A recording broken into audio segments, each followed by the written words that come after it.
On a rainy Tuesday morning outside a prestigious private school, a luxury BMW roared through a deep puddle, drenching a single mother and her young son in muddy water. Behind the tinted window, a woman smirked, not just any woman, but the glamorous fiancée of her wealthy ex-husband. But what she didn't know was that someone powerful had been watching, and what started as a cruel act of humiliation would soon set off a quiet storm of justice, recognition, and redemption, all because one man refused to look away. The morning had begun like any other for Lena Parker, the alarm blaring at 5:30 a.m., a quick shower in the apartment with temperamental plumbing, 2 pieces of toast, one for her, one for Owen, the uniform for her first job already ironed and hanging on the bathroom door. "Owen, sweetie, time to get up," she called, her voice warm despite her exhaustion. 6-year-old Owen rubbed his eyes as he padded into their small kitchen. With his father's thoughtful brown eyes and her determined chin, he was the perfect blend of them both, though Jordan rarely noticed these days. "Is it raining, Mommy?" Owen asked, looking toward the window where drops were already racing each other down the glass. "Just a little," Lena replied, though the weather forecast had predicted downpours all day. Their umbrella had broken last week, and payday wasn't until Friday. "We'll be fine. Your raincoat will keep you dry." Owen ate his toast while Lena packed his lunch, a sandwich, an apple, and a homemade cookie. Not the elaborate bento boxes some of the other mothers prepared, but made with just as much love. "Remember, Mrs. Wilson is picking you up today," Lena reminded him. "I have both jobs back to back." Owen nodded, his expression too serious for a 6-year-old. By 7:15, they were out the door, hurrying through increasingly heavy rain. The Westbrook Academy was 15 blocks away, close enough to walk, which saved bus fare, but far enough to be challenging in bad weather. "Hold my hand when we cross the streets," Lena instructed as they navigated puddles and rushed pedestrians. As they approached the school's imposing brick facade, Lena felt the familiar tightening in her chest. This was Jordan's world, not hers. The mothers in designer raincoats who arrived in luxury SUVs, the fathers who pulled up in sports cars, checking investment portfolios on their phones. Owen had earned his place here with his brilliant mind. Lena was keeping him here through sheer determination, extra shifts, and the partial scholarship she'd fought for when Jordan reduced his support payments to pursue a more advantageous tax situation. They were almost to the front gates when Lena spotted the black BMW idling across the street. Her stomach clenched. She recognized that car. Jordan had bought it for Sabrina as an engagement present 3 months ago. "Let's hurry, sweetie," she said to Owen, quickening their pace. The light changed, and they stepped into the crosswalk. Halfway across, Lena heard the roar of an engine. Before she could react, the BMW swerved toward the massive puddle at the curb, sending a wave of filthy water directly at them. Instinctively, Lena pulled Owen behind her, taking the brunt of the splash. Cold, muddy water soaked through her uniform, splattered her face, and drenched her hair. Owen wasn't completely spared. His backpack and the bottom of his school pants were splattered. The BMW screeched to a halt a few feet away. The tinted window rolled down to reveal Sabrina, her blonde hair perfectly styled, her expression one of mock concern that quickly morphed into a smirk. "Next time, buy a car instead of chasing child support," she called out, loud enough for nearby parents to hear, or at least an umbrella. With a tinkling laugh, she rolled up her window and sped away. Lena stood frozen, mud dripping from her clothes, humiliation burning her cheeks. Several parents had witnessed the incident. Some looked away uncomfortably. Others whispered behind manicured hands. No one approached to help. "Mommy?" Owen's voice was small. "Are you okay?" Lena swallowed hard, forcing back tears. "I'm fine, sweetheart. Just a little wet. My pants got dirty," he said, looking down at the splatter marks. "We'll tell your teacher it was an accident," Lena assured him, finding a tissue in her pocket to wipe a mud spot from his cheek. "It'll dry." As she straightened his collar and tried to brush off his backpack, Lena felt eyes on her. Looking up, she saw a man watching from across the street, with thoughtful eyes and a tan overcoat that spoke of quiet wealth. Something in his gaze made her stand straighter, summon a dignity she didn't quite feel in that moment. "Come on, Owen," she said, taking his hand again. "Let's get you to class." The school secretary's eyes widened when Lena approached the front desk with Owen. "Mrs. Parker, what happened to you?" "Just a puddle," Lena replied evenly. Could Owen get a change of pants from the lost and found? His got a bit splashed. "Of course," the secretary said, looking at Lena's soaked uniform with concern.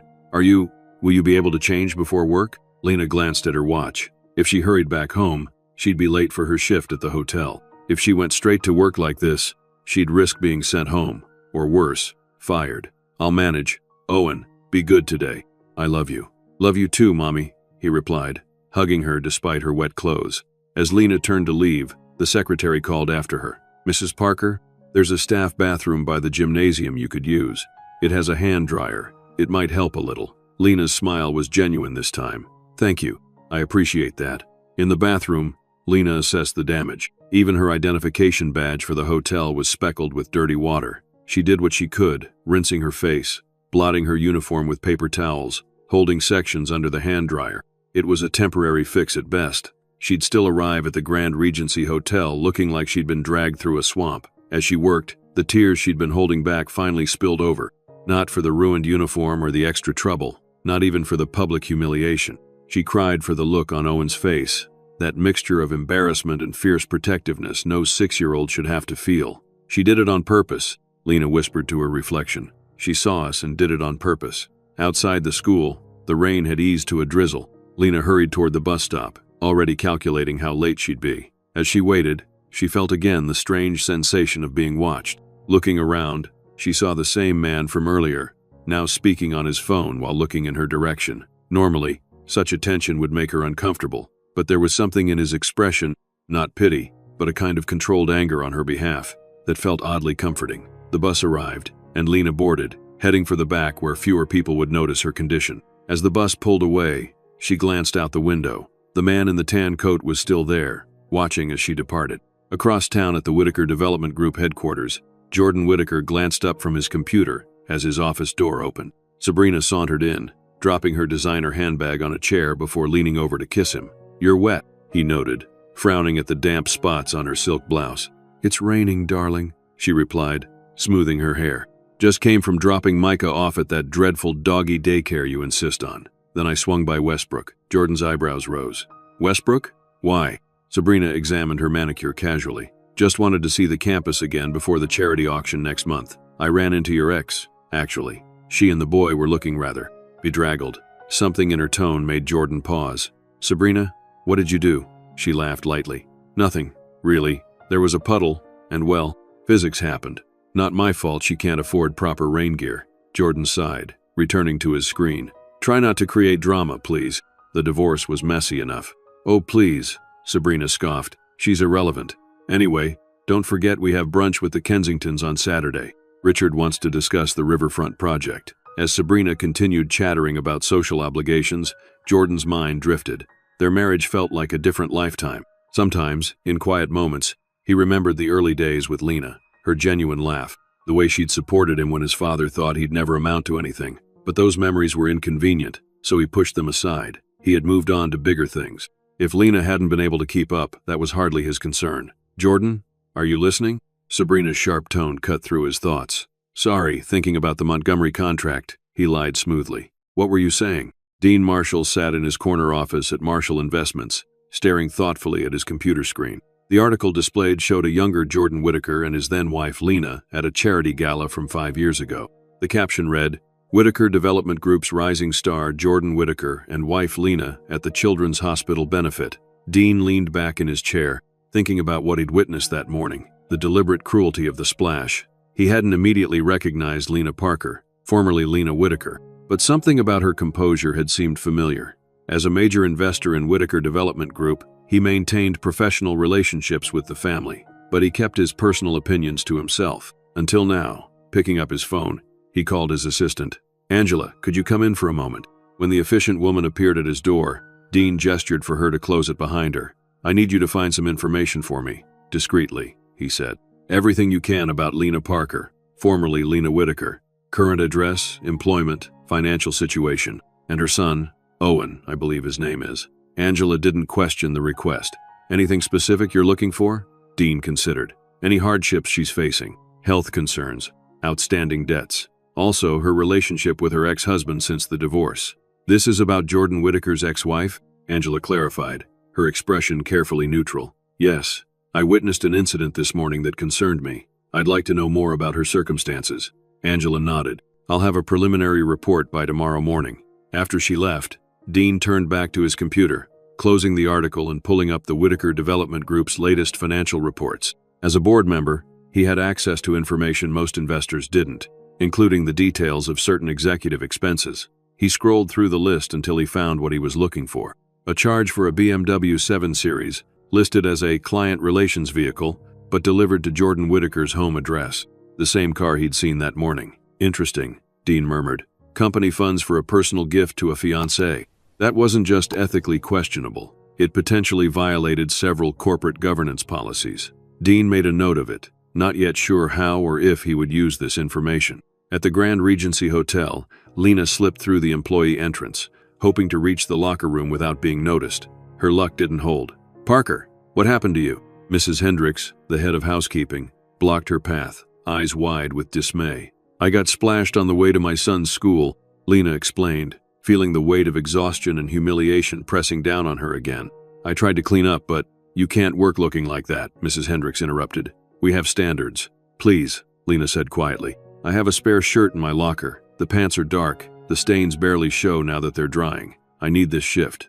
Mrs. Hendricks studied her for a long moment. She was strict but fair, and she'd come to respect Lena's work ethic over the past 2 years. "Change the shirt, do something with that hair, and stay on the unoccupied floors until you're presentable," she finally said. "And Parker, don't let Mr. Phillips see you. He's been looking for excuses to cut staff." "Thank you," Lena said with genuine gratitude. "I won't let you down." In the locker room, Lena changed quickly, smoothing her hair into a tight bun that concealed the worst of the damage. Her pants were indeed drying, the mud stains darkening to barely noticeable smudges against the navy fabric. As she gathered her cleaning cart, another housekeeper, Maria, approached with a sympathetic smile. "Rough morning?" she asked, offering Lena a travel-sized bottle of fabric freshener. This might help with the smell of the mud. Lena accepted it gratefully. "Thanks. It's been one of those days. Your boy okay? I know you walk him to that fancy school." "Owen's fine," Lena assured her. "Better off than me." Maria squeezed her arm. "You're tough, girl. Tougher than most of the rich folks whose mess we clean up." With that encouragement, Lena headed to the service elevator, determined to get through her shift with the same dignity she'd shown that morning. As she cleaned her assigned rooms, Lena's mind drifted back to her marriage. She'd been 22, just out of design school. He'd been 26, working his way up in his family's company. For a while, it had been good. Lena had contributed design ideas to several Whitaker projects. They'd traveled, built a beautiful home, welcomed Owen into the world. But as Jordan's success grew, so did the gap between them. His family had never fully accepted her. The daughter of a schoolteacher and a nurse wasn't their idea of a suitable match for the Whitaker heir. The emotional neglect had started gradually. Subtle criticisms from his mother about Lena's background, her parenting, her social skills.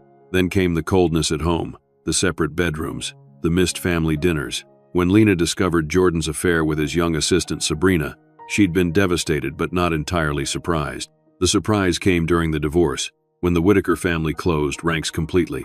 Their family friends evaporated. The prenuptial agreement she'd signed in the haze of young love left her with almost nothing. She'd gotten custody of Owen and a modest support payment that Jordan constantly threatened to reduce. No alimony, no share in the business, no place in the social world she'd been part of for 7 years. But there had been unexpected gifts in the struggle, the discovery of her own resilience, the deepening of her relationship with Owen, who showed a sensitivity and intelligence that amazed her daily. The simple pleasures she'd overlooked in her previous life, a cup of tea on a quiet evening, the satisfaction of solving a problem independently, the genuine friendships with people like Maria who valued her for herself, not her husband's status. Lena was so lost in thought that she almost missed the small velvet box sitting on the bed in the suite she was cleaning. Frowning, she picked it up carefully. The hotel catered to wealthy clients who sometimes left valuable items behind. Opening it revealed a diamond tennis bracelet that even her untrained eye could tell was worth thousands. She immediately called Mrs. Hendricks. "Room 712 has a valuable bracelet left behind," she reported. "I'll bring it to Lost and Found right away." "Good catch, Parker," Mrs. Hendricks approved. "That's the Ambrose suite. They checked out this morning but might not have noticed it missing yet." As Lena headed to the Lost and Found office, a tall man in an expensive suit stepped out of the elevator. She recognized him immediately as Richard Kensington, one of Jordan's business partners and a frequent guest at the Whitaker family events she'd once attended. She lowered her eyes and tried to move past him with her cart, hoping he wouldn't recognize her. No such luck. "Well, well," he said, blocking her path. "If it isn't Lena Whitaker, or is it Parker again now?" Lena forced herself to meet his gaze. "It's Parker. Excuse me, Mr. Kensington. I need to deliver this to Lost and Found." He glanced at the velvet box in her hand, his eyebrows rising. "Handling the valuable items, are we? How? trustworthy they must find you." The insinuation stung, but Lena kept her expression neutral. "Just doing my job, sir. I must say, this is a step down from hosting charity galas," he continued, clearly enjoying her discomfort. "Jordan mentioned you were working, but housekeeping? That's rather humbling." "There's dignity in all honest work," Lena replied evenly. "Now if you'll excuse me." As she maneuvered past him, Richard called after her. "Oh, and congratulations to your replacement. Have you received the wedding invitation yet? I hear it's going to be the event of the season." Lena continued walking, her back straight, refusing to give him the satisfaction of seeing how his words affected her. No, she hadn't received an invitation to Jordan and Sabrina's wedding. But the casual cruelty of these people, first Sabrina that morning, now Richard, still had the power to wound. At the lost and found office, Lena carefully documented the bracelet's discovery. The clerk thanked her for her honesty, noting that the Ambrose family had already called about the missing jewelry. As her shift ended, Lena gathered her things, eager to pick up Owen from Mrs. Wilson's and spend a few precious hours with him before her evening job. The next morning, Dean Marshall reviewed the report his assistant had compiled about Lena Parker. It was more comprehensive than he'd expected, and the picture it painted bothered him deeply. Lena worked 2 jobs, housekeeping at the Grand Regency Hotel and part-time cashiering at Greenway Market. She lived in a 1-bedroom apartment in a modest building 20 blocks from Owen's school. She had no car, walking or taking public transportation everywhere. Her financial situation was precarious, just above water but with virtually no safety net. More concerning was Owen's health situation.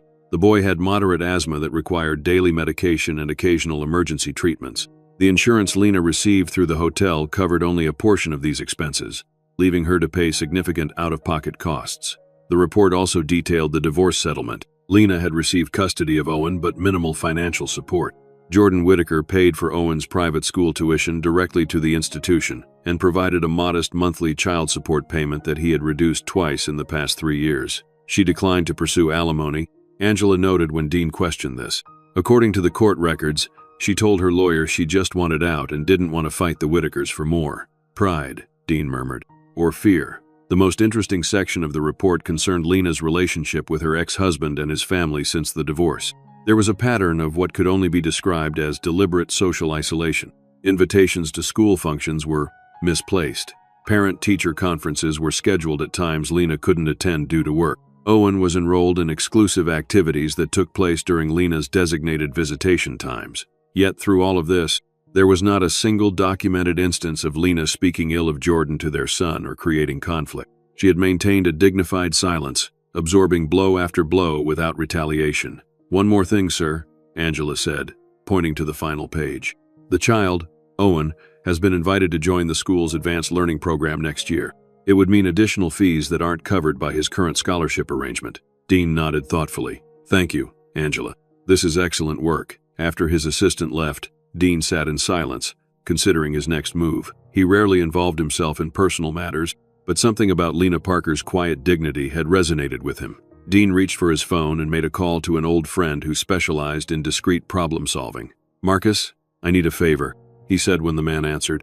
"I need you to purchase and deliver a few items for me, anonymously." At her apartment building later that evening, Lena balanced her grocery bags while trying to check her mail. It was nearly 10 p.m. She was exhausted but grateful that she'd been able to pick up an extra shift. The additional income would help with Owen's upcoming doctor's appointment. As she managed to open her mailbox, something unusual caught her eye. A large package sat on the floor of the mailroom, with her name clearly printed on the label. Frowning, Lena set down her groceries and examined it warily. With some effort, she gathered both the package and her groceries and made her way up to her apartment. Once inside, she set everything down on the small kitchen table and studied the mysterious box more carefully. There was no return address, just her name and address printed on a high-quality label. Cautiously, Lena opened it. Inside, nestled in tissue paper, was a brand-new umbrella, not a cheap drugstore model, but a sturdy, high-end umbrella with a wooden handle and reinforced canopy. Beneath it lay a small envelope. Her hands trembling slightly, Lena opened the envelope. Inside was a prepaid grocery card with a $500 balance. No note, no explanation, no clue as to the sender's identity. "What in the world?" she whispered to the empty apartment. Her first instinct was suspicion.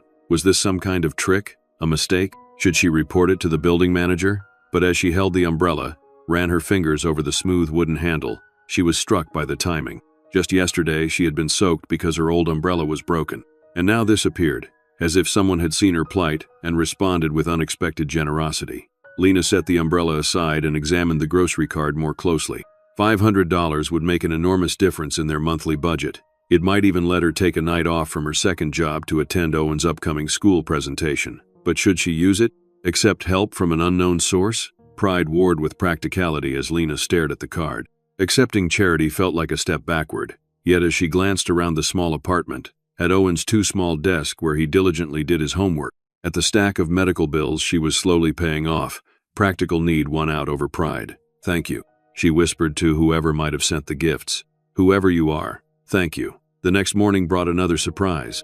When Lena went to pick up Owen from Mrs. Wilson's apartment before school, the elderly woman handed her a package that had been delivered that morning. "Special delivery," Mrs. Wilson said with curious eyes. "Came by private courier. Had to sign for it and everything." This package was smaller than the one from the previous night, but equally mysterious. Like the first, it bore only Lena's name, no return address. "Should I open it now?" Lena asked, glancing at her watch. They needed to leave for school soon. "Of course you should," Mrs. Wilson exclaimed. "Owen and I are dying of curiosity, aren't we, sweetheart?" Owen nodded eagerly, his eyes wide with excitement. With both of them watching intently, Lena carefully opened the package. Inside was a sleek electronic device that she recognized as a high-end portable asthma monitor, the kind that tracked breathing patterns and medication usage, sending alerts when intervention was needed. It was the latest model, one she had researched but dismissed as far too expensive. "It's for your asthma, sweetie," she explained to Owen, her voice thick with emotion. "It helps make sure you're breathing well." "Cool," Owen exclaimed, examining the device with interest.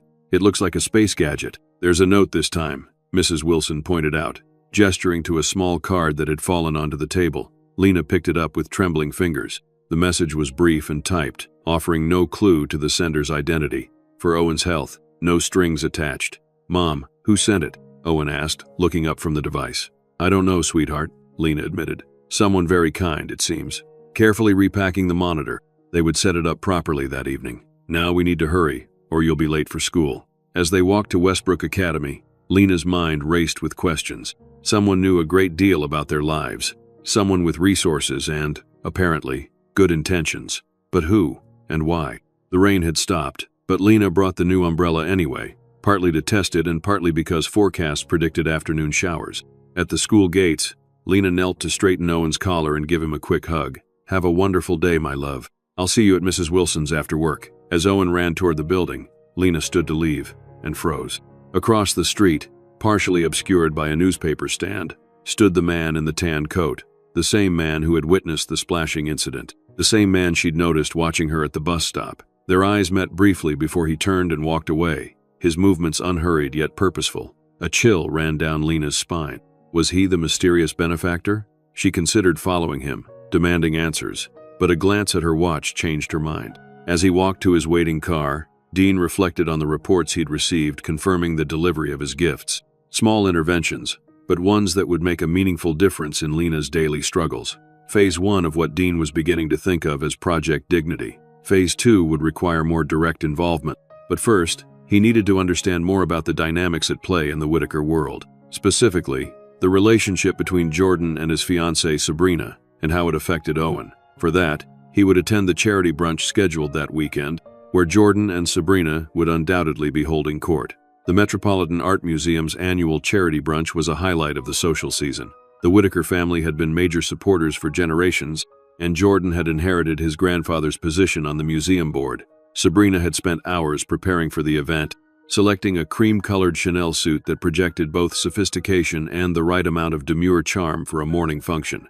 "Jordan, darling, the Andersons just arrived," she murmured, subtly directing him toward the influential banking family. "We should say hello before the presentation." Jordan followed her lead, as he increasingly did at these functions. Sabrina had a gift for social navigation that he had come to rely on. She knew exactly who needed attention, whose ego required stroking, which connections would prove most valuable. "Tom, Catherine, wonderful to see you," Jordan greeted the couple with practiced warmth. "Sabrina and I were just discussing the museum's expansion plans. I'd love your thoughts." As the conversation flowed around her, Sabrina discreetly checked her phone. She had posted several photos from the event already. The likes and comments were flooding in, each one a small validation of her carefully constructed image.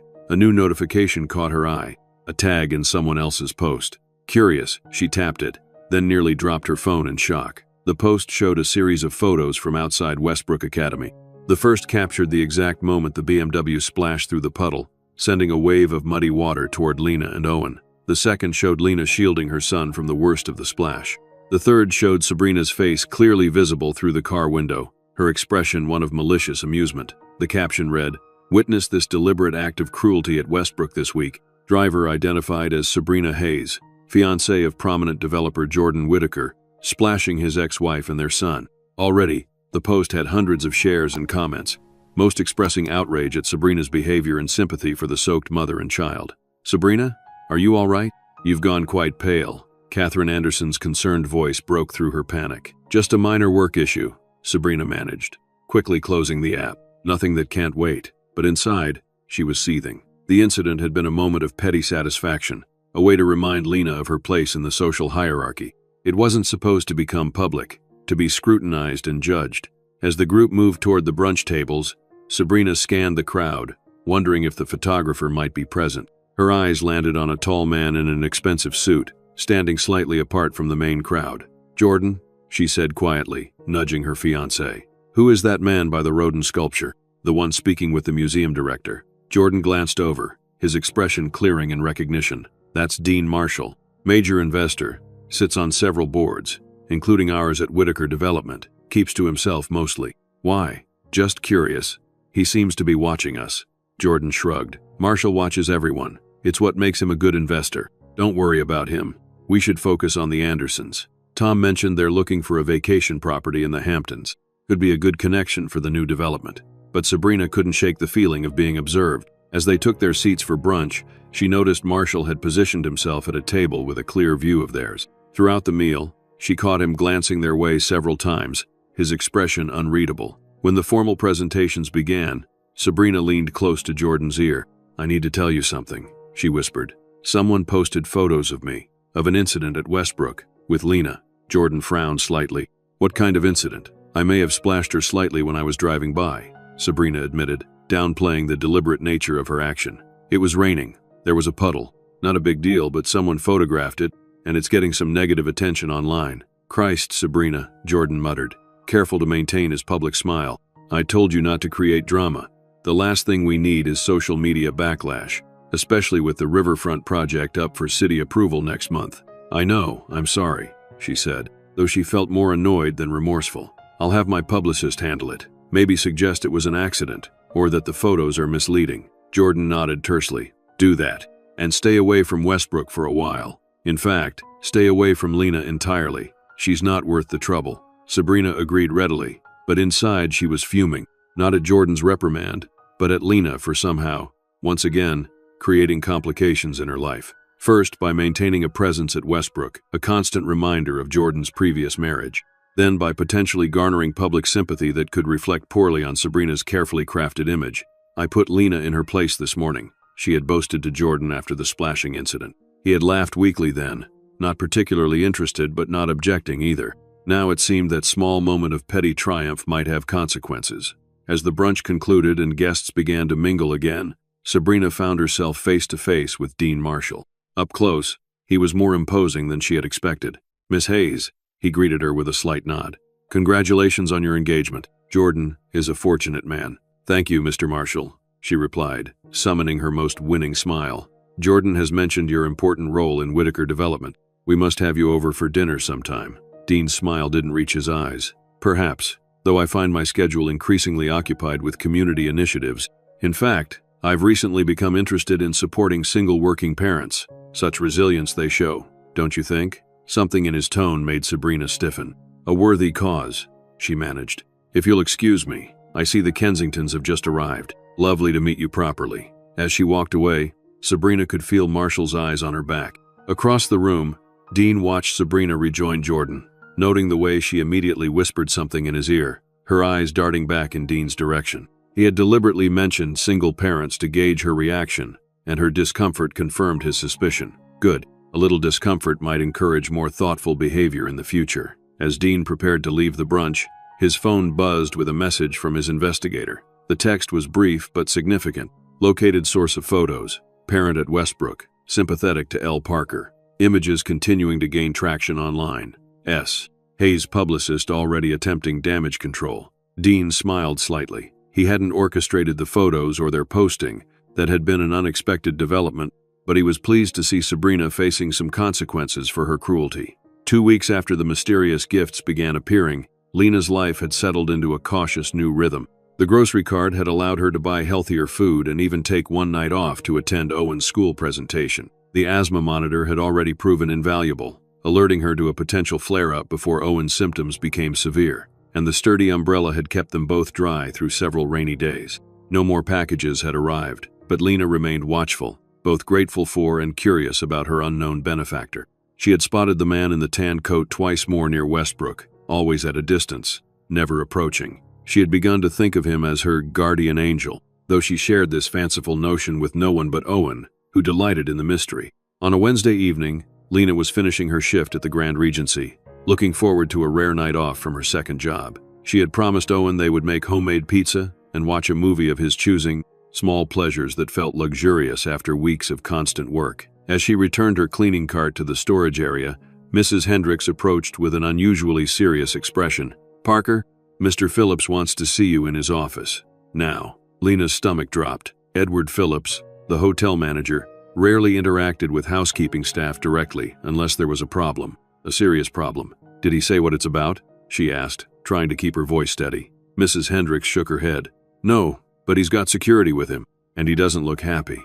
The walk to the manager's office felt interminable. Lena's mind raced through possibilities. When she entered the office, Mr. Phillips sat behind his desk, his thin face set in a grim expression. Beside him stood the head of hotel security, Mr. Vasquez, equally serious.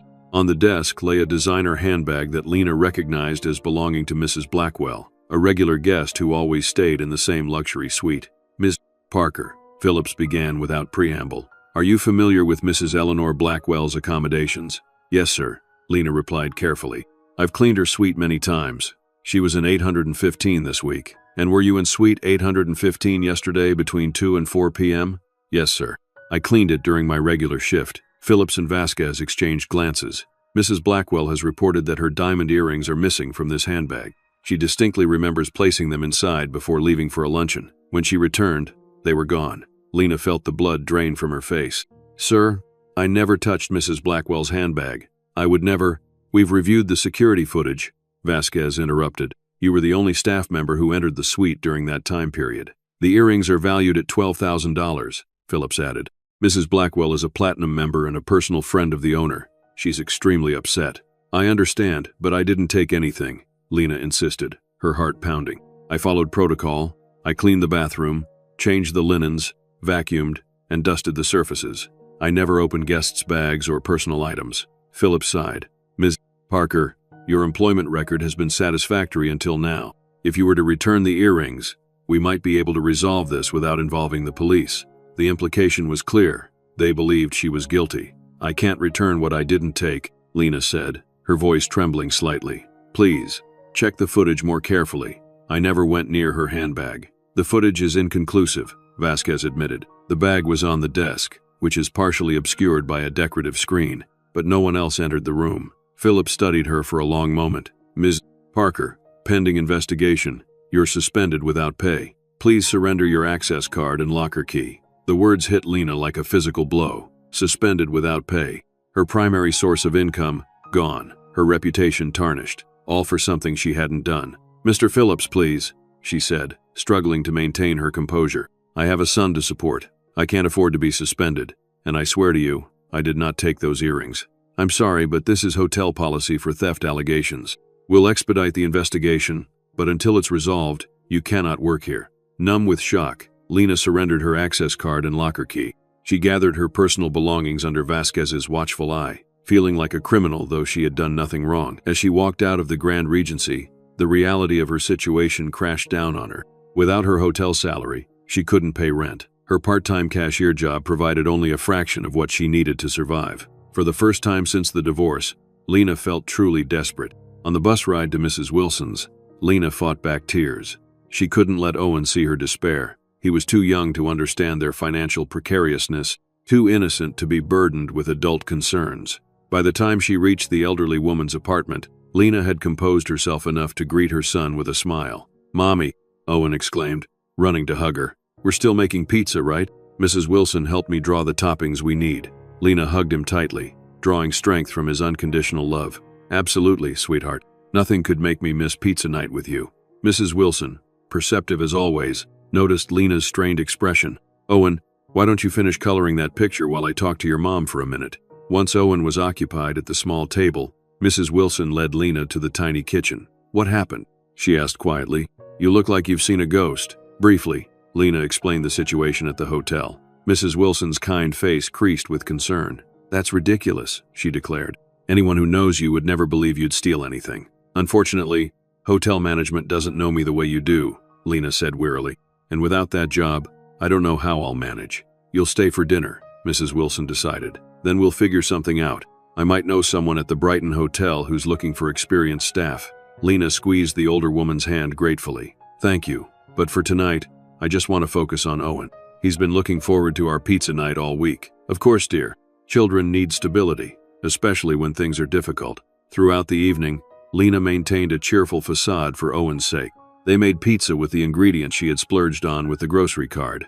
They watched his favorite superhero movie. She helped him bathe and read him 2 bedtime stories when they returned to their apartment. Only after he was sound asleep did she allow herself to cry, silent tears streaming down her face as she sat at their small kitchen table, calculating and recalculating their budget, trying to find a solution that didn't exist. The next morning, Lena called the Greenway Market and managed to pick up 3 additional shifts for the coming week. She also applied for positions at 2 other hotels, though she worried about how to explain her suspension from the Grand Regency. When she dropped Owen at school, she couldn't help scanning the area for the man in the tan coat. "Mom?" Owen asked as they approached the gates. "Are you looking for the guardian angel?" Lena smiled despite her worries. "Maybe, but don't worry about that, sweetie. Have a wonderful day at school. Mrs. Wilson will pick you up at the usual time." "Okay. Love you, Mom." "Love you too, more than all the stars." As Owen ran toward his classroom, Lena felt a pang of anxiety. For a brief, desperate moment, she considered calling Jordan, explaining the situation, asking for a temporary increase in child support, but she immediately dismissed the idea. Jordan would use any sign of vulnerability to his advantage, perhaps even question her fitness as a parent if he knew she'd been suspended for alleged theft. No, she would find another way. What Lena didn't know was that news of her suspension had already reached Dean Marshall through channels he had established specifically to monitor her situation. When his private investigator reported that Lena had been accused of stealing diamond earrings from a guest's handbag, Dean was skeptical. "Get me the security footage and find out everything you can about this Mrs. Blackwell. Her relationship with the hotel, any connection to the Whitakers or Sabrina Hayes." By that afternoon, Dean was reviewing the security footage from the Grand Regency on his office computer. As the hotel security chief had noted, the camera angle partially obscured the desk where Mrs. Blackwell's handbag sat.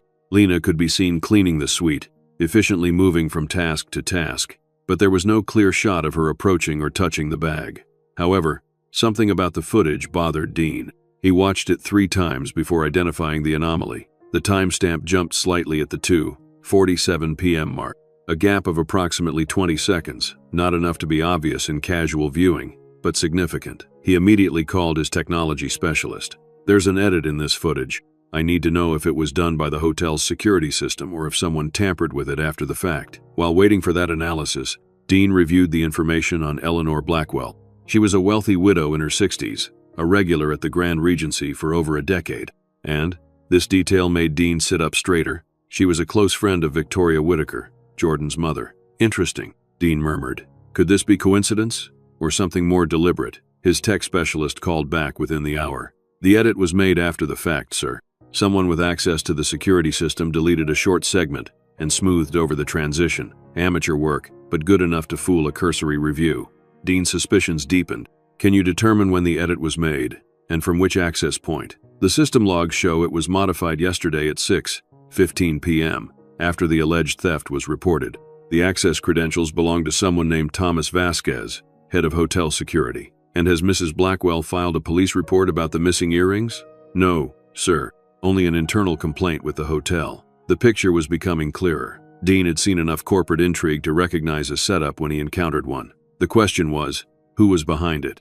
Regardless of motive, Dean's course of action was clear. Lena Parker needed her job, and more importantly, she deserved to have her name cleared. I want the original, unedited footage, whatever it takes, and schedule a meeting for me with Edward Phillips, the hotel manager. Use my connection to the ownership group if necessary. Dean had never intended to reveal himself to Lena so soon, but this situation demanded more direct intervention. An innocent woman's livelihood and reputation were at stake. As his team worked to uncover the truth about the security footage, Dean made another call, this one to Harrison Blackwood, the actual owner of the Grand Regency and an old business associate. Harrison, Dean Marshall here.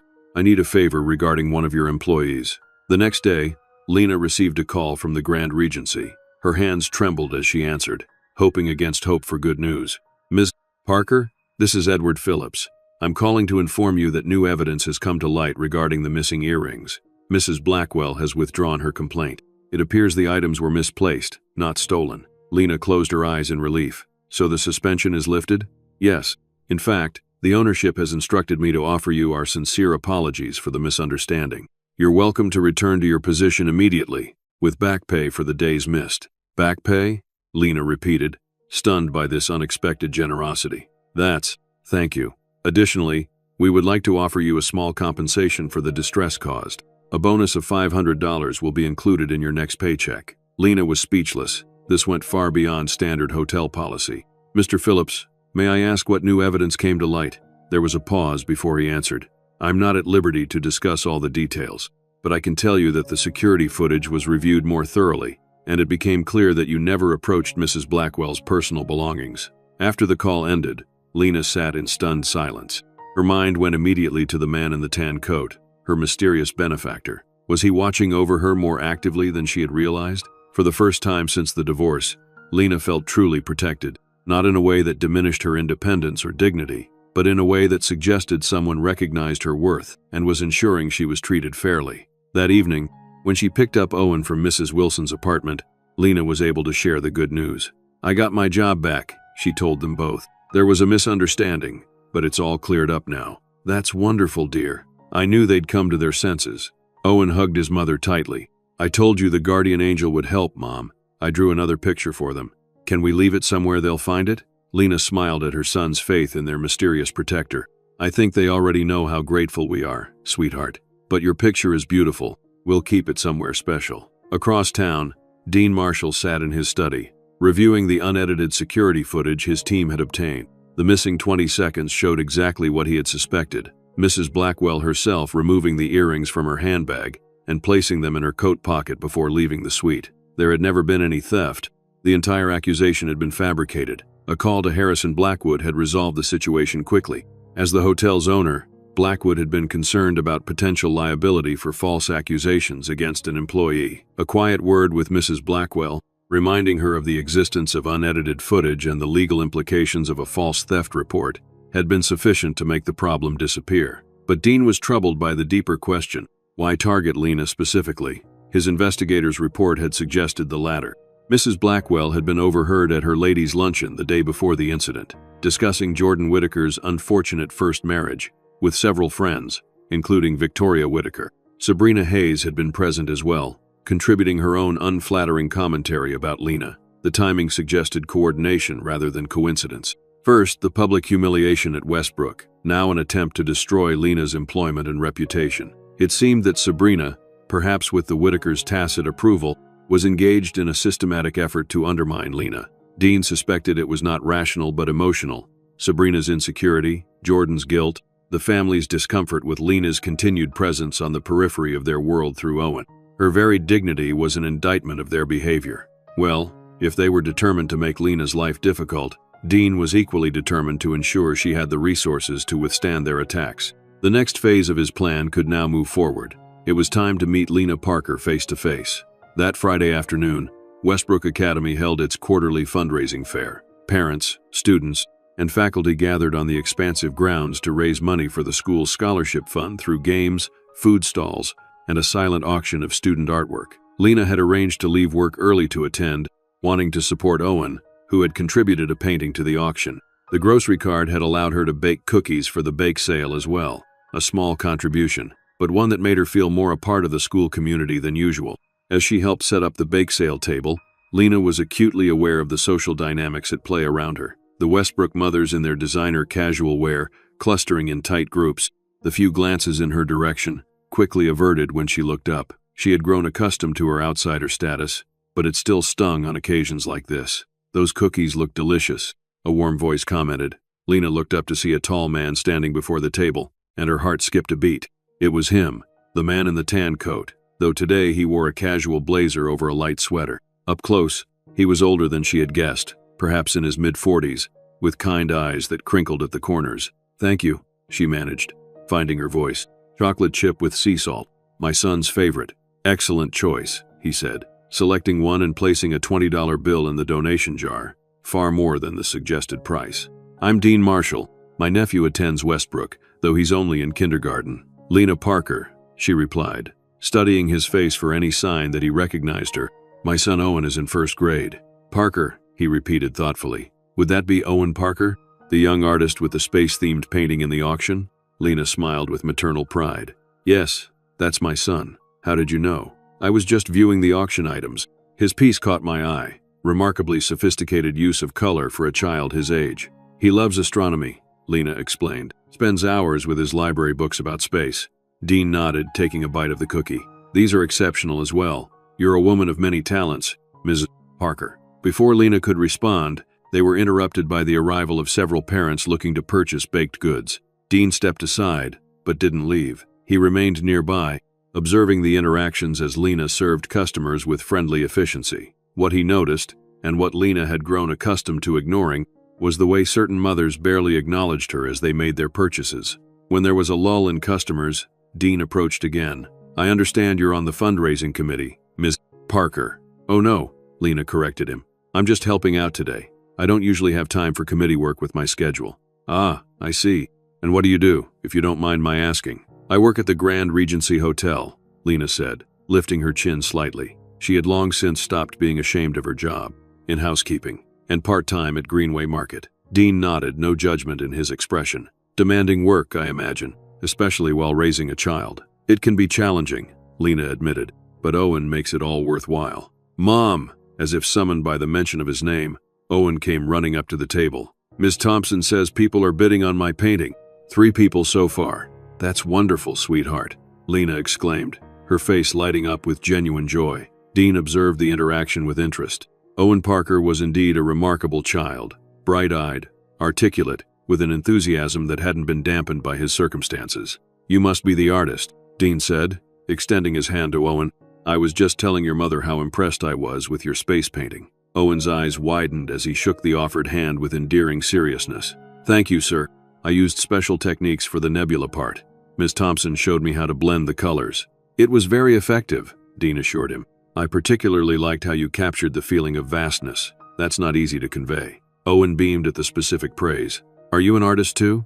"No, just an admirer of art, though I do serve on the board of the Metropolitan Art Museum." Lena's eyebrows rose slightly at this casual revelation. The Metropolitan was the city's most prestigious art institution. Whoever Dean Marshall was, he moved in very different circles than she did. "Owen, why don't you go check on your painting again?" Lena suggested. "I'll be right here at the bake sale." After Owen darted off, Lena turned to Dean with renewed curiosity. "The Metropolitan Board? That's impressive." Dean shrugged modestly. "It's a way to support the arts in our community." "Actually, I've been discussing a potential partnership between the museum and Westbrook, an enrichment program for students who show artistic promise." "That would be amazing," Lena said sincerely. "Owen loves art, but private lessons are." She trailed off, not wanting to emphasize her financial limitations. "Expensive," Dean finished for her. "Yes, that's precisely why we're developing this program. Talent shouldn't be limited by financial considerations." "Mr. Marshall, I hope this doesn't sound strange, but have you been watching me and Owen? At school drop-offs, perhaps?" Dean's expression remained neutral, but his eyes showed a flicker of respect for her directness. "I've observed the Westbrook community on several occasions while considering this partnership. You and your son have stood out. His enthusiasm, your dedication. It wasn't quite an admission, but it wasn't a denial either." Lena decided to take a risk. "And would you happen to know anything about an umbrella, a grocery card, or an asthma monitor?" A small smile touched Dean's lips. "Those sound like useful items for a busy parent, especially during this rainy season." Lena's heart raced. This circumspect conversation couldn't be coincidence. "Why?" she asked simply. Why would you help strangers? Dean considered her question thoughtfully. Perhaps because not all acts of kindness need explanation or repayment. Perhaps because I believe in recognizing quiet dignity when I see it. Before Lena could respond, a commotion across the schoolyard caught their attention. Sabrina Hayes had arrived, surrounded by a small entourage of admiring mothers.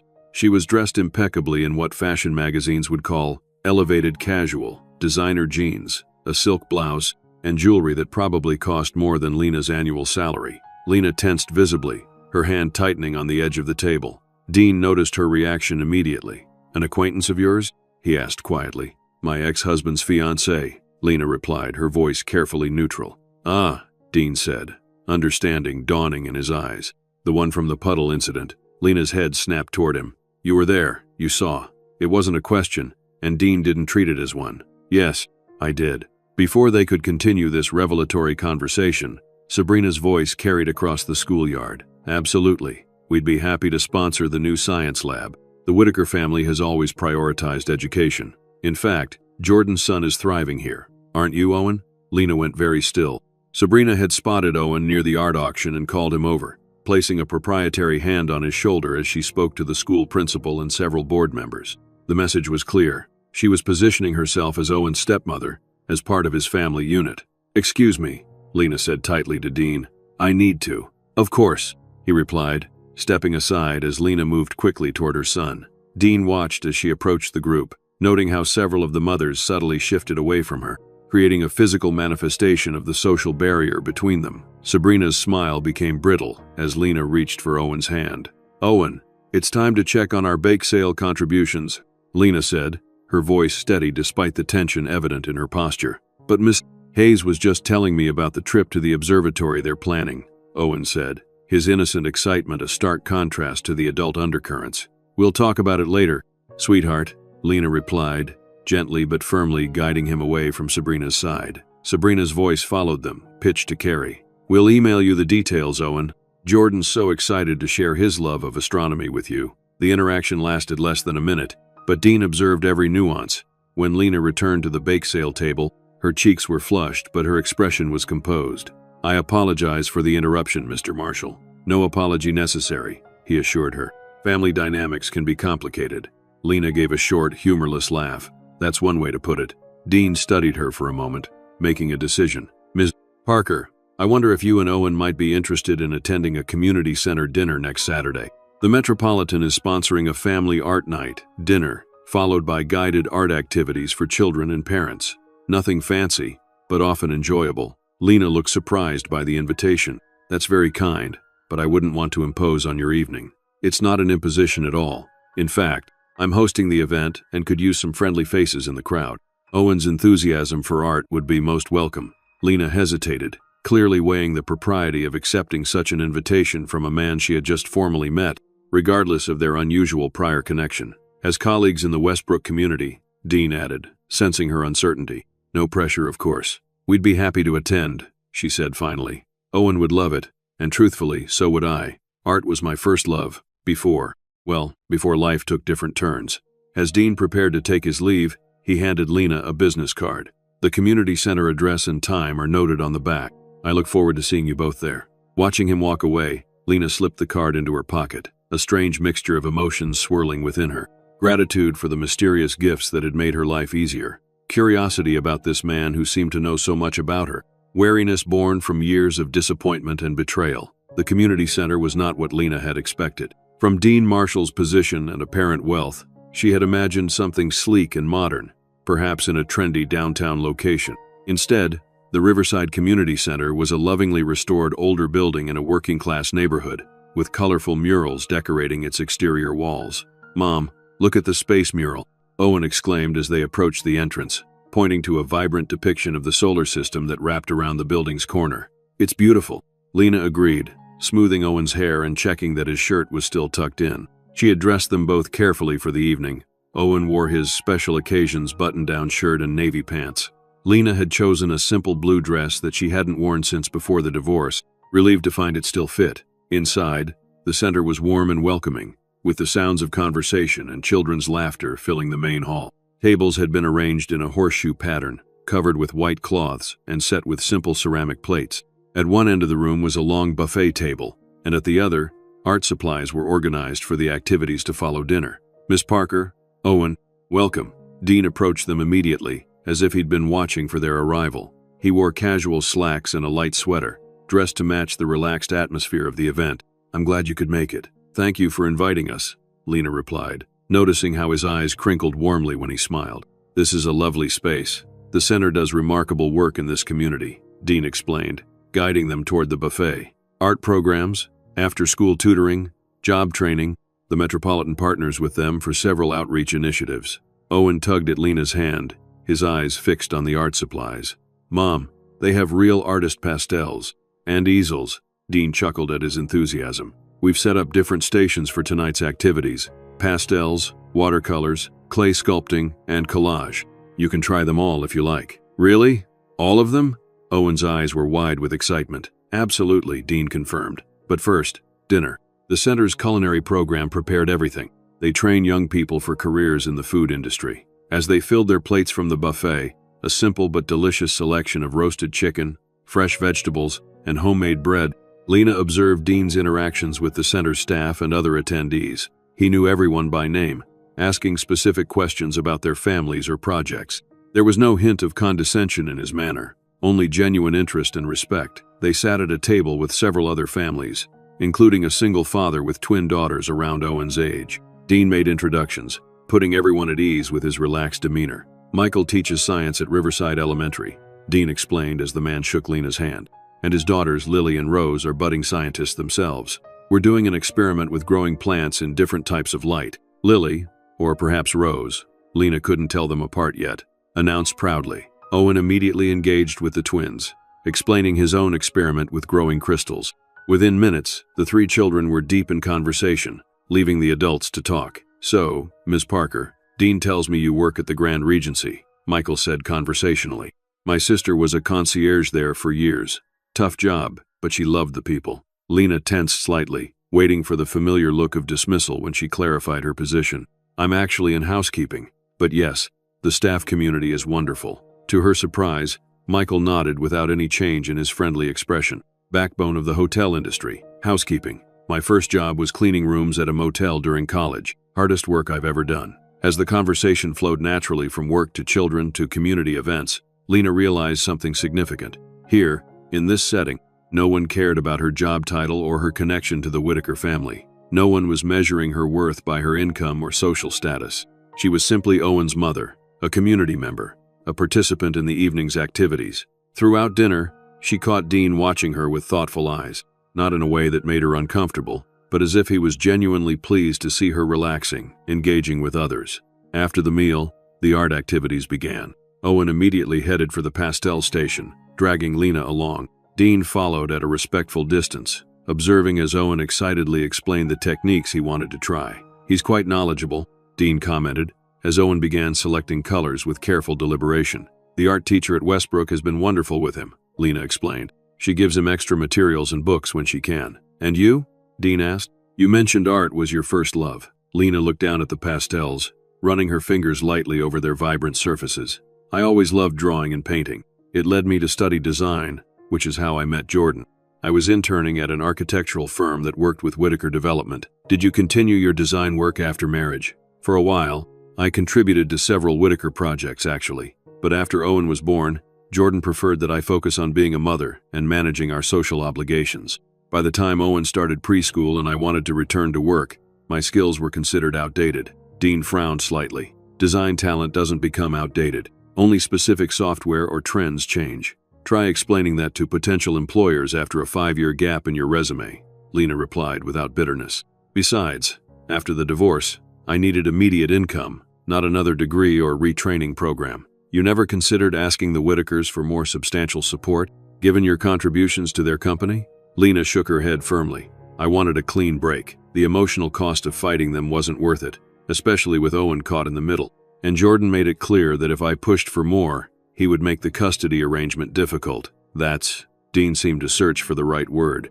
Unfortunate, he finally said, though his expression suggested stronger sentiments. It was what it was, Lena said simply. We've managed. Owen looked up from his artwork, his face smudged with pastel dust. "Mom, you should draw too. Remember how you used to make those amazing pictures of animals for my bedroom?" Lena smiled at the memory. "Those were just simple sketches, sweetie. They were great. Mr. Marshall, my mom can draw anything." She made a lion that looked super real. Dean raised an eyebrow at Lena. "Hidden talents, Miss Parker? Perhaps you should join in." "Oh, I don't know. It's been years since I—" "Please, Mom?" Owen's pleading expression was impossible to resist. "All right," Lena agreed, selecting a sheet of paper and seating herself beside her son. "But don't expect anything spectacular." As she began to sketch, tentatively at first, then with growing confidence, Lena felt something unlock within her. She chose to draw the space mural from outside the center, focusing on the section that had captured Owen's attention. As she worked, she became absorbed in the process, barely aware of Dean moving among the other tables, checking on participants, occasionally stopping to observe her progress. When she finally looked up, nearly an hour had passed. Owen had completed 2 drawings and was now at the clay station with his new friends. Dean was standing a few feet away, watching her with undisguised admiration. "That's extraordinary," he said, nodding toward her completed drawing. "You have genuine talent, Miss Parker." Lena felt herself blush slightly at the praise. "Thank you. I've always found art therapeutic, a way to process emotions, to find beauty even in difficult circumstances. A valuable skill," Dean observed, "creating beauty rather than bitterness from life's challenges." Their eyes met, and Lena felt a moment of connection that went beyond casual conversation. This man seemed to understand something fundamental about her approach to life, her determination to maintain dignity and find joy despite hardships. The moment was interrupted by Owen rushing over, proudly displaying a clay sculpture that vaguely resembled a rocket ship. "Mom, Mr. Marshall, look what I made." "It's wonderful, sweetheart," Lena exclaimed. "So detailed." "Indeed," Dean agreed seriously. "The proportions are quite accurate for a spacecraft." Owen beamed at the specific praise. "Can I try the watercolors now? Lily and Rose are over there." "Of course," Lena nodded. "I'll come watch in a minute." As Owen dashed off, Lena became aware of the comfortable atmosphere that had developed between her and Dean. "He's flourishing tonight," Dean commented, watching Owen join the twins at the watercolor station. "He seems so uninhibited here, so enthusiastic. He doesn't always get opportunities like this. Art supplies are expensive, and while Westbrook has a good program, he's usually conscious of using more than his share of materials." Dean nodded thoughtfully. "Children shouldn't have to worry about such things. Art, music, sports, these should be accessible to all young minds, regardless of financial circumstances." "In an ideal world, perhaps," Lena said, "but we live in this one, with its inequalities and limitations." "Some limitations can be overcome," Dean replied, his tone suggesting deeper meaning, "with the right resources and determination." Before Lena could respond to this loaded statement, a center staff member approached Dean with a concerned expression. After a brief, whispered conversation, Dean turned back to Lena with an apologetic smile. "I'm sorry, but there's a small issue with the catering payment I need to address. Would you excuse me for a few minutes?" "Of course," Lena assured him. "Take your time. We're having a wonderful evening." As Dean stepped away, Lena moved to the watercolor station to watch Owen. The evening had been unexpectedly delightful. For a few hours, she had forgotten about their financial struggles, the social isolation at Westbrook, the constant effort to maintain stability with limited resources. When Dean returned, he brought cups of hot chocolate for both Lena and Owen. The perfect accompaniment to creative work, Owen accepted his with a polite, "Thank you," that made Lena proud. Her son's good manners, his consideration for others despite their limited means, was one of her greatest accomplishments as a parent. "Mr. Marshall," Owen said after taking a careful sip, "do you have kids too?" The direct question seemed to surprise Dean slightly. "No, Owen, I don't have children of my own. My sister's son is my only close family." "Oh," Owen considered this. "That's why you do nice things for other kids, like this art night?" Dean smiled. "Perhaps. Or perhaps I simply believe that every child deserves opportunities to explore their talents and interests." As the evening drew to a close, Dean helped Owen carefully package his artwork for the journey home. "You should be very proud of what you created tonight," he told the boy, "especially the clay sculpture that showed real spatial understanding." Owen fairly glowed with the praise. "Thanks for inviting us, Mr. Marshall. This was the best night ever. I'm glad you enjoyed it. Perhaps we can do it again sometime." As they prepared to leave, Dean accompanied them to the door. "May I call you a car?" he offered. "It's gotten quite late." Lena hesitated. The bus would take nearly an hour at this time of night, but a taxi was an expense she hadn't budgeted for. Reading her hesitation accurately, Dean continued smoothly. The center has an arrangement with a local car service for participants. It's already covered in the event budget. Whether this was true or a kind fiction, Lena was too practical to refuse. Thank you. That would be helpful. As they waited for the car, Owen yawned widely, the excitement of the evening catching up with him. Tonight was awesome, he murmured, leaning against Lena's side. Yes, it was, she agreed, brushing his hair back from his forehead. We'll have to write Mr. Marshall a thank you note tomorrow. Or perhaps you could thank me in person, Dean suggested. There's a small gallery opening next Friday evening at the Metropolitan. Nothing formal, just a reception from 6 to 8. You might find it interesting, given your artistic background. Lena was surprised by the invitation. That's very kind, but I wouldn't want to impose again so soon. It's not an imposition, Dean assured her. In fact, I could use your design perspective. In that case, I'd be happy to attend, she said finally, though I'll need to arrange childcare for Owen. Actually, Dean said carefully, the opening includes a children's art workshop in the museum's education center. Owen would be welcome to participate while we view the exhibition. The car arrived before Lena could respond, bringing a natural conclusion to the evening. As Dean helped them into the vehicle, he handed Lena a small envelope. Information about the gallery opening, he explained. My contact details are there as well, should you have any questions. Thank you, Lena said, suddenly feeling shy. For everything tonight. It meant a lot to both of us. Dean's expression was warm but respectful. The pleasure was mine, Miss Parker. Truly. As the car pulled away, Owen already half asleep against her shoulder, Lena reflected on the evening. It should have felt strange, even concerning. But instead, Lena found herself looking forward to seeing him again, to understanding more about this unusual man who had entered their lives so unexpectedly. What she didn't know was that across town, Sabrina Hayes was scrolling through her social media feed when she came across something that made her pause. A post from the Riverside Community Center showed photos from that evening's art event. In one image, clearly visible in the background, were Lena and Owen Parker, seated at a table with Dean Marshall. Sabrina zoomed in on the photo, her eyes narrowing. She recognized Marshall immediately, the investor, the Whitaker Development Board member, the man who had made her feel so uncomfortable at the museum brunch. And now he was spending his Saturday night with Jordan's ex-wife and son.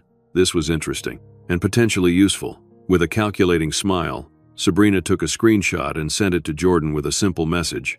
Looks like your ex has found herself a wealthy new friend. Isn't that your board member, Dean Marshall? Then she began to dig deeper, searching for more information about the connection between Lena Parker and Dean Marshall. Monday morning brought Lena back to her usual routine, waking early, preparing Owen for school, walking through light drizzle to Westbrook Academy. But something had shifted inside her since the community center evening.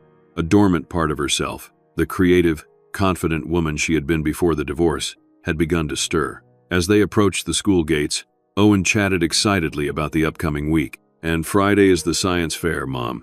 Mr. Patterson says my crystal project might win a ribbon.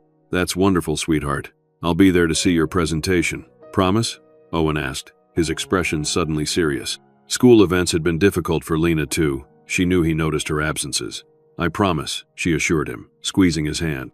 Nothing could make me miss it. As Owen ran off to join his classmates, Lena turned to leave and nearly collided with Victoria Whitaker, Jordan's mother. Mrs. Whitaker, Lena said politely, stepping aside. Good morning. Victoria's gaze was assessing, moving from Lena's modest raincoat to her practical shoes with barely concealed disdain. Lena, I see you're still managing to keep Owen at Westbrook. Admirable persistence. The backhanded compliment was typical of Victoria's approach. Owen thrives here, Lena replied simply. He's been invited to join the advanced learning program next year. Something flashed in Victoria's eyes. Has he? How nice. Though I understand the advanced program involves additional fees. The implication was clear. Victoria doubted Lena's ability to meet these financial obligations. We'll manage, Lena said, keeping her tone neutral despite the familiar sting of these interactions. Victoria adjusted her designer handbag, a casual movement that nonetheless drew attention to its obvious expense. I understand you've made a new acquaintance recently. Dean Marshall, is it? A colleague of Jordan's. So that was the reason for this unusual direct engagement. Somehow, Victoria had learned about Lena's connection to Dean. The speed of the information flow was impressive, if unsurprising. Mr. Marshall hosted a community art event that Owen and I attended, Lena confirmed, deliberately keeping her explanation simple. It was a lovely evening. Victoria's smile didn't reach her eyes. Dean is an important business associate of the Whitaker family. I would hate to see any confusion about the nature of his interest in you and Owen. I'm not sure what you mean, Lena said, though she understood perfectly the warning being delivered. Simply that Dean sits on our company board. His involvement with you could be misconstrued as some sort of corporate guilt, a misguided attempt to compensate for what he might perceive as unfair treatment by our family. Victoria's tone was pleasant, her words anything but. It would be unfortunate if Jordan felt his professional relationship with Dean was being complicated by personal entanglements. Lena took a deep breath, maintaining her composure despite the clear threat. Mrs. Whitaker, who I spend time with, is no longer your family's concern. It hasn't been for 3 years. Now, if you'll excuse me, I need to get to work. She moved to step around Victoria, but the older woman placed a manicured hand on her arm, stopping her. One more thing, Lena. I understand Owen has been invited to spend the weekend at our home for Jordan's birthday celebration. Sabrina has planned quite an elaborate party. It would be a shame if Owen missed it due to scheduling difficulties. Owen's relationship with his father is important to me, Lena said carefully. I would never interfere with that. I'm so glad we understand each other, Victoria replied with a cold smile. Have a nice day, Lena. As Jordan's mother walked away, Lena remained rooted to the spot, a familiar mixture of anger and helplessness washing over her. For 3 years, Lena had carefully avoided conflict, prioritizing Owen's stability and access to his father over her own pride. She had accepted their social exclusion, their condescension, their minimal financial support, all to maintain peace for Owen's sake. But perhaps there was a middle ground, one where she could maintain that peace while also beginning to reclaim her independence, her right to form new connections, her identity beyond Jordan's ex-wife. As Lena walked to the bus stop, her phone buzzed with a text message. It was from Dean. Just confirming your interest in Friday's gallery opening. Transportation can be arranged if helpful. No pressure either way. DM. The timing of the message, so soon after Victoria's warning, felt almost like a test of Lena's resolve. After a moment's consideration, Lena typed her reply. Looking forward to it.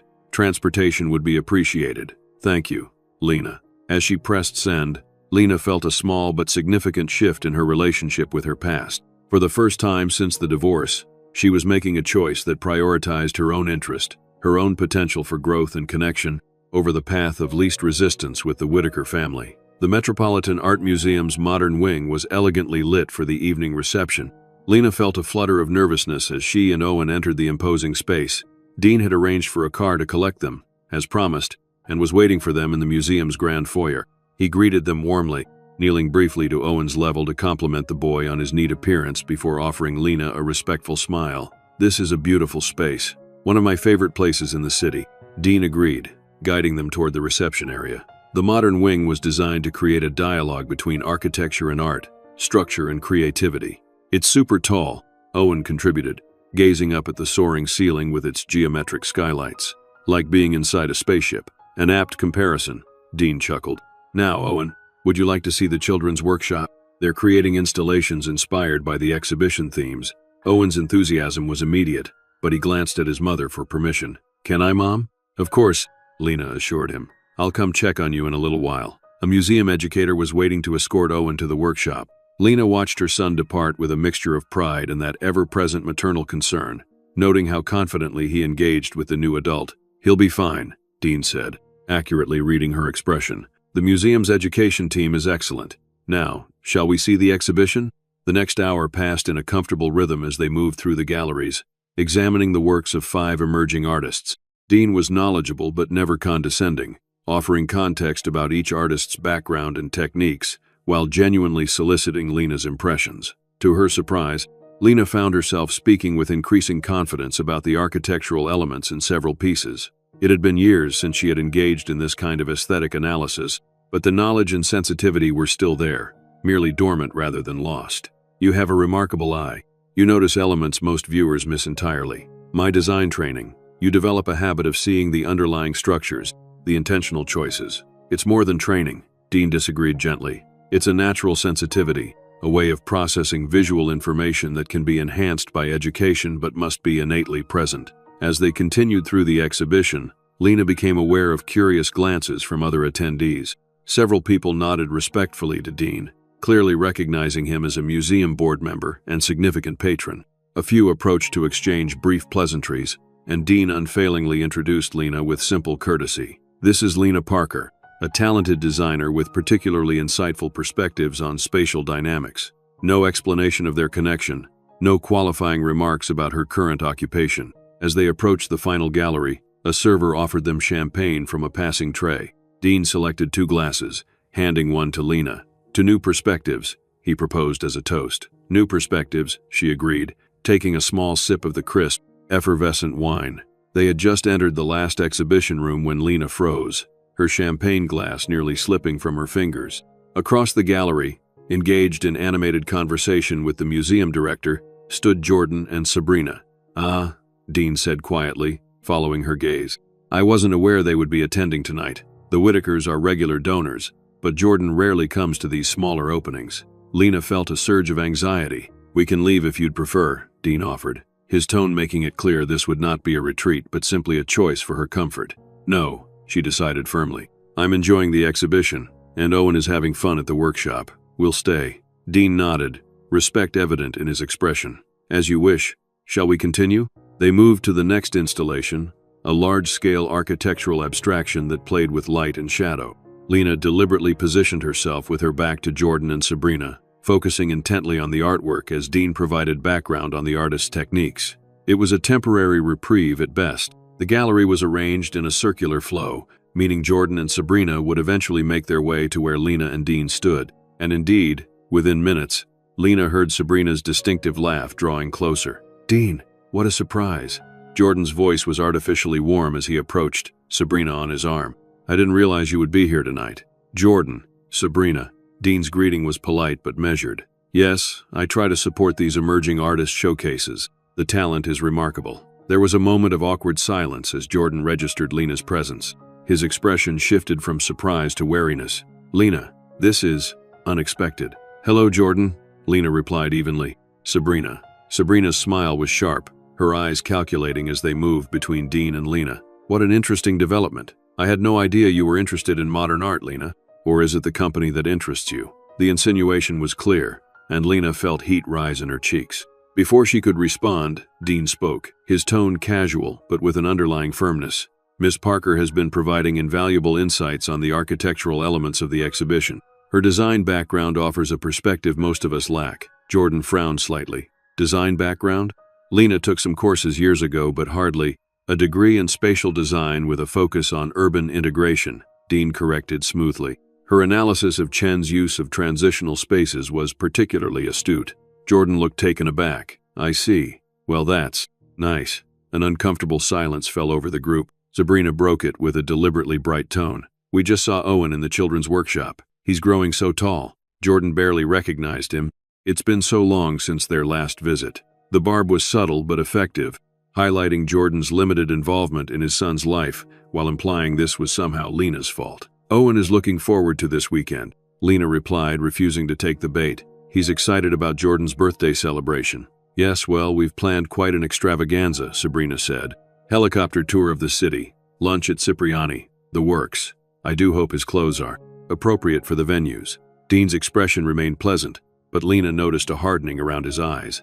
"Owen is a remarkably well-presented young man," he commented. "A reflection of his mother's excellent guidance, I'm sure." Before Sabrina could respond, a museum staff member approached the group. "Mr. Marshall, the director was hoping you might say a few words about the Grace Fund initiative when he makes his announcement. Would that be possible?" "Of course," Dean agreed. "In about 10 minutes? Perfect, thank you." As the staff member departed, Sabrina's eyes narrowed with interest. "The Grace Fund? I don't believe I'm familiar with that particular initiative," Dean explained briefly.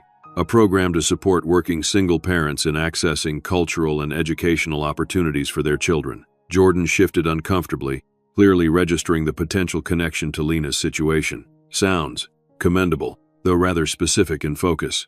"I believe in targeted philanthropy," Dean replied. "Addressing specific needs rather than general causes often yields more meaningful results."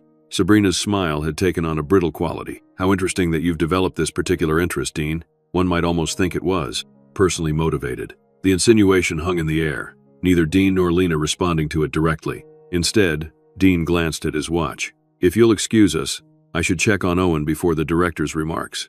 Lena, shall we?" "Grateful for the graceful exit," Lena nodded. "It was nice seeing you both," she said to Jordan and Sabrina, a polite formality that acknowledged nothing of the underlying tension. As they walked away, Lena could feel Sabrina's eyes boring into her back. The encounter had been brief but revealing. The Whitakers were clearly disturbed by her connection to Dean. "I apologize for that awkwardness," Dean said quietly as they headed toward the education center. "Had I known they would be here, I would have mentioned it in advance. It's not your fault." And honestly, it was satisfying in a way, to be recognized for my mind rather than defined by my circumstances. Dean's smile was warm. "You are far more than your circumstances, Lena. I suspect that's what troubles them most." In the children's workshop, they found Owen happily engaged in creating a three-dimensional sculpture with recycled materials. "Mom! Mr. Marshall! Look what I'm making. It's a city of the future where all the buildings use solar power." "That's incredible, Owen," Lena exclaimed, genuinely impressed by her son's creativity. "So detailed." "Indeed," Dean agreed, examining the structure with serious attention. Owen glowed under the praise. Dad and Sabrina saw it too. Dad said it was nice, but he had to go look at boring paintings instead of staying to help. The simple observation revealed much about Jordan's priorities, but Lena kept her expression neutral. "Well, different people enjoy different things. Are you having fun here?" "So much fun," Owen assured her. "Can I stay until I finish my city? Please?" "Of course," Lena agreed. "But Mr. Marshall needs to go speak to the museum director soon, so we'll need to be quiet and listen." "I'll be super quiet," Owen promised. "Like a space ninja." Dean chuckled at the description. "A space ninja sounds exactly right. I won't be long, and then perhaps we can all get ice cream at the museum cafe afterward?" Owen's eyes widened with delight. "Really? Awesome." As they made their way back to the main gallery for the director's remarks, Lena found herself reflecting on the contrast between Dean's and Jordan's interactions with Owen.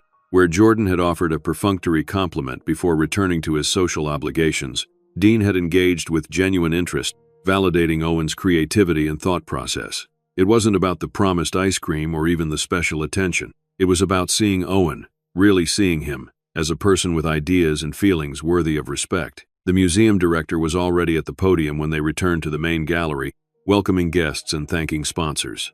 Jordan and Sabrina stood near the front of the gathering, positioned for maximum visibility. Lena and Dean remained toward the back, with a clear view but less prominent placement. "Before we conclude this wonderful evening," the director was saying, "I'd like to highlight a new initiative that exemplifies the Metropolitan's commitment to accessibility and inclusion. The Grace Fund, generously established by board member Dean Marshall, will provide opportunities for children of single working parents to engage with the arts through scholarships, transportation assistance, and specialized programming." There was polite applause as Dean was invited to speak. He moved forward with easy confidence, his presence commanding without being intimidating. "Thank you, Director Chen.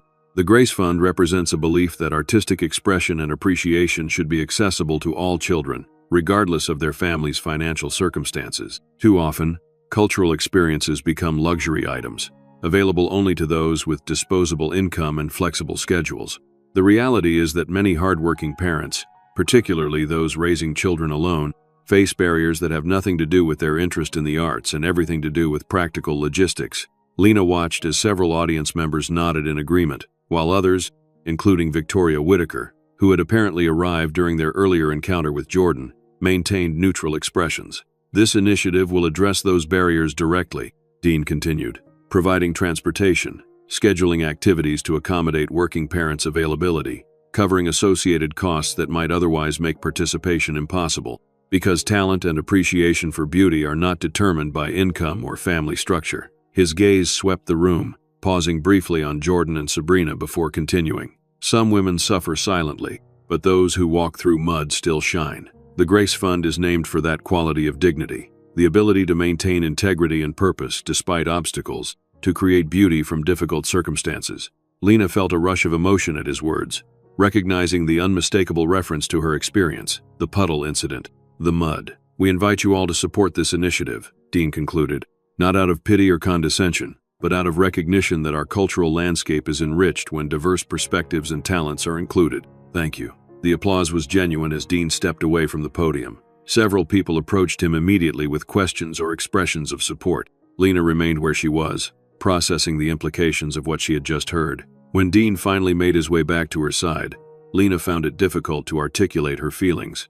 "That was, I don't know what to say," she admitted quietly. "You don't need to say anything," Dean assured her. "The initiative stands on its own merits, regardless of its inspiration. But it was inspired by what happened at Westbrook, the puddle?" Dean's expression grew serious. "By your response to it. by your dignity in the face of deliberate cruelty, by your commitment to providing Owen with opportunities despite the obstacles placed in your path. You were the catalyst, Lena, but the need exists for thousands of parents in similar circumstances. Before Lena could respond, Owen came running up, his sculpture carefully held in both hands. I finished it. Look, the moment for deeper conversation passed as they both admired Owen's creation, but Lena felt a shift in her understanding of Dean Marshall. As promised, they visited the museum cafe for ice cream afterward. Owen chattered happily about the workshop and his sculpture. Dean listened with genuine interest, asking questions that revealed his respect for Owen's ideas and creativity. It was during this relaxed conversation that Lena noticed Jordan approaching their table, his expression tense.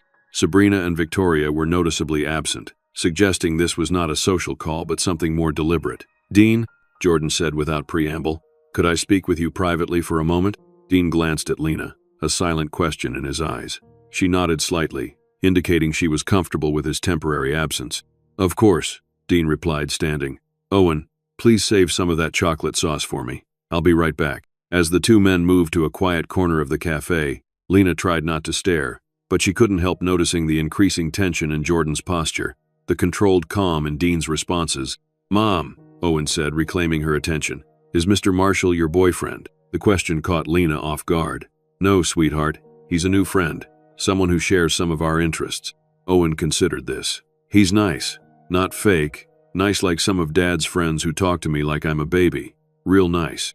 "Yes, he is," Lena agreed, glancing again toward the corner where Dean and Jordan were now engaged in what appeared to be an increasingly heated discussion. "I wish Dad was more like him," Owen continued, scraping the last of his ice cream from the bowl. Before she could respond, Dean was returning to their table, his expression composed despite whatever confrontation had just occurred. "Everything all right?" Lena asked quietly as he retook his seat. "A difference of perspective, nothing for you to worry about." But later, as they were leaving the museum, Dean provided a bit more context once Owen was slightly ahead of them, examining a dinosaur skeleton in the main hall. "Jordan expressed concern about my intentions regarding you and Owen," he explained, his tone careful. "He seemed to believe I was interfering in family matters that don't concern me."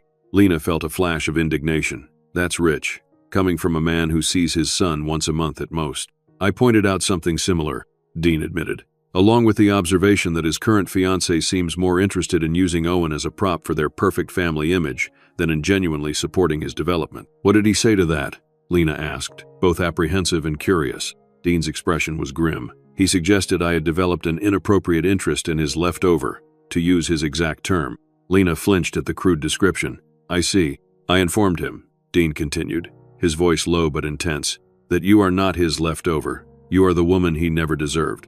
The words hung between them, loaded with meaning beyond their immediate context. "Thank you," she said simply, "for seeing me as I am, not as Jordan's narrative painted me." Dean's eyes met hers, warm with an emotion she wasn't quite ready to name. The narrative was always false, Lena. Anyone paying attention could see that. The next morning, Lena awoke to a flurry of notifications on her phone. Friends from the hotel, former acquaintances, even Mrs. Wilson were all sending links to the same news story. Whitaker Development investor cuts ties over ethical concerns. The article detailed how Dean Marshall, significant investor and board member, had announced his withdrawal from all Whitaker projects, citing unspecified ethical disagreements with the company's leadership. Financial analysts were quoted expressing concerns about the impact on pending developments, particularly given Marshall's reputation for integrity and business acumen. More surprising was a related story about Sabrina Hayes. Two fashion brands that had featured her as an influencer had quietly dropped her from their campaigns after the resurfaced video of the mud puddle incident was connected to her name by social media sleuths. The video, which Lena had never seen, showed the entire interaction from the perspective of a parent who had been recording their child outside Westbrook when the incident occurred. It clearly captured Sabrina's deliberate swerve toward the puddle, her mocking comment afterward, and Lena's dignified response as she focused on comforting Owen rather than reacting to the humiliation. Paired with Dean's very public establishment of the Grace Fund, the timing created a narrative that the public had eagerly embraced. Wealthy socialite deliberately humiliates working mother. Respected businessman responds by creating program to support those in similar circumstances. Sabrina was being eviscerated in the comment sections of fashion websites and social media platforms. The hashtags Mud to Motherhood and Cruelty in Kashmir were trending as people shared their own stories of encounters with entitled behavior. Lena sat on the edge of her bed, overwhelmed by the unexpected public dimension of what had been a private humiliation. She had never sought revenge or public vindication, yet here it was, a form of justice she hadn't requested but that addressed the power imbalance in a way her individual actions never could have. Her phone buzzed with a text from Dean. "I hope the media attention isn't causing you distress. None of this was orchestrated, though I can't say I'm sorry to see some accountability. You and Owen deserve peace, not interference. Call if you need anything, DM." Lena believed him. Dean Marshall didn't strike her as someone who would manipulate public opinion or seek revenge through social media. His public establishment of the Grace Fund, his withdrawal from Whitaker Development, the rest had unfolded organically as people connected the dots. Owen appeared in her doorway, rubbing sleepy eyes. "Mom, can we have pancakes since it's Saturday?" The normalcy of the request grounded Lena, reminding her of what truly mattered amid the swirl of public drama. "Absolutely, sweetheart. With blueberries?" "Yes, please. And can I take my city sculpture to Dad's today? I want to show him how it works with the solar panels." Lena hesitated. Jordan was due to pick up Owen at noon for the birthday weekend, but given the morning's news developments, she wondered if those plans might change. "Let's have breakfast first," she suggested. "Then we'll make sure it's packed safely for your visit with Dad." As they ate pancakes, Lena's phone rang. Jordan's name appeared on the screen, and she excused herself to take the call in the kitchen. "Hello, Jordan. Have you seen the news?" he demanded without preamble, his voice tight with anger. "I've seen some headlines," Lena acknowledged calmly. "This is your doing, isn't it? You and Marshall, plotting this public relations disaster." Lena took a deep breath, refusing to be drawn into his anger. "I had nothing to do with any media coverage, Jordan. I didn't even know about Dean's decision to withdraw from Whitaker Development until this morning." "But you've been seeing him," Jordan accused, "getting close to him, telling him God knows what about our marriage, our divorce." "Dean and I have attended exactly 2 events together," Lena corrected him. "And contrary to what you might believe, our conversations have not centered around you." There was a moment of tense silence before Jordan spoke again. "I'm canceling this weekend with Owen. The timing is inappropriate with all this media attention." Lena felt a surge of protective anger. "That's not fair to Owen. He's been looking forward to seeing you, to attending your birthday celebration. He has nothing to do with any of this." "Sabrina's upset," Jordan replied, as if that explained everything. "The brands dropping her campaigns represent significant income loss. She's in no state to host a family weekend." "Then just take Owen yourself," Lena suggested, trying to find a solution that wouldn't disappoint her son. "You don't need Sabrina's involvement to spend time with your child." Jordan's laugh was short and dismissive. "Don't be naive, Lena. The party involves dozens of guests, complex arrangements. It can't proceed with Sabrina in her current state. So you're canceling your time with your son because your fiancée is upset about facing consequences for her own actions," Lena clarified, unable to keep the edge from her voice.